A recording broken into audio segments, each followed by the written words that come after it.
ይደርዛ ወይድ እንድድር ባለም ላይ አንቺ ባለም ላይ አቤት አክ የዝኔ መጣሽ እንዴት የኛ ሙሽራ የኛ ድግስ አብይታ ደህና ነሽ እንደምንሽ ደህና ነሽ እንዴው የፊትሽ ሁላ እንደው አመድ መስለኝ የት ነው የቆየሽ ለታብሹ ነው እኔ ዘንጎራ አላገኙትም ማለት ቤት ሌላስ ማን ነው አግኝተሽ ነበር እኔ ስለአንቺ ደብዳቤ አላገኘሁም አንቺ ልጅ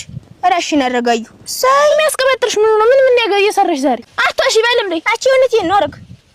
የዝኔ ደግሞ እንዱስትና ደየት ይወራ ከማድሽ ነው ዘበው እሺ ተው ለማ ቆይቶ ይልን እንደው አንቺ ነሽ ምን ደምታውት ስለ ደብዳቤው ምን ብለሽ ነው የተናገርሽ ለሰው ሁላ አንቺ ምን ብለሽ ነው የጽፈሽው እኔ ምን አቅልሻለሁ እኔ ያልተናገርኩኝ ይልብይሻለሽ እኮ ነሽ አመጣሽው ራስሽ አንቺ እንደከፈሽ በየመስሎ እየመለስኩለት የጻፍኩለት አንብቢው ብዬሻለሁ ወይ እኔ እውነት እንደው ያንን ይዘንጎን የምትወጁት ሆነ አንብቢው ብዬሻለሁ እኔ